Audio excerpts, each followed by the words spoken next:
As far back as I can remember, I always wanted to be a gangster. To me, being a gangster was better than being president of the United States. The only way I was going to get out of it was a bullet in my head or behind bars for the rest of my life. It's goodbye to the original Goodfella. Legendary mob rat Henry Hill is dead. While he put a lot of very bad people behind bars, he managed to die of natural causes. You know the story because it inspired the Scorsese classic Goodfellas. Mary Murphy returned to the old Brooklyn neighborhood where Henry Hill got his start as a gangster.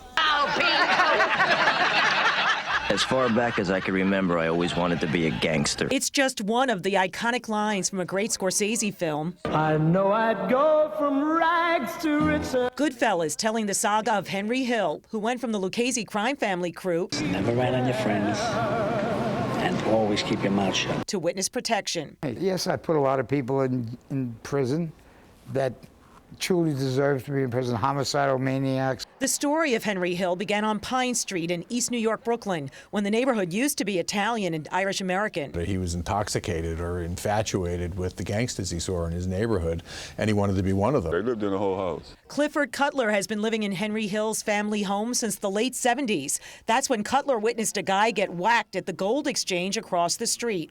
He was sitting outside reading the paper and drinking a coffee, and they just rolled up and shot him in the face. I said, damn, they shot this dude in the face? This wasn't long after Henry Hill's gang, most notably Jimmy the Gent Burke, had carried out the multi-million-dollar Lufthansa heist at nearby Kennedy Airport, the biggest robbery of its time. I think it was $6 million in cash, and there was probably close to $1 million in jewelry.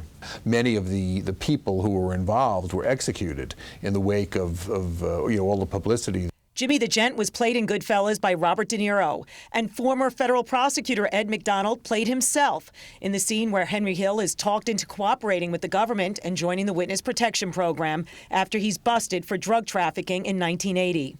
The only way I was going to get out of it was a bullet in my head or behind bars for the rest of my life. At one point, the FBI got a tip that a bunch of mob bodies were buried here at Lefferts and Rockaway Boulevards inside the old Roberts Lounge, including the corpses of Billy Batts and Spider, who were immortalized in Goodfellas. But after some digging, agents only found horse bones. Aqueduct is nearby. Hill was kicked out of the Witness Protection Program after 2 years. Couldn't help but get drunk and tell people that he was Henry Hill, and he was a big-time mobster in New York. In Ozone Park, near John Gotti's old social club. We don't like rats. What do you think of him dying now? Oh well, he got what he deserved. But Hill still has some fans. He has that myth of notorious side. I just like gangsters. Word up, I'm a gangster chick. I stayed in touch with him for 30 years. He had a certain charm. It's hard to understand. And Hill managed to die of natural causes one day after his 69th birthday.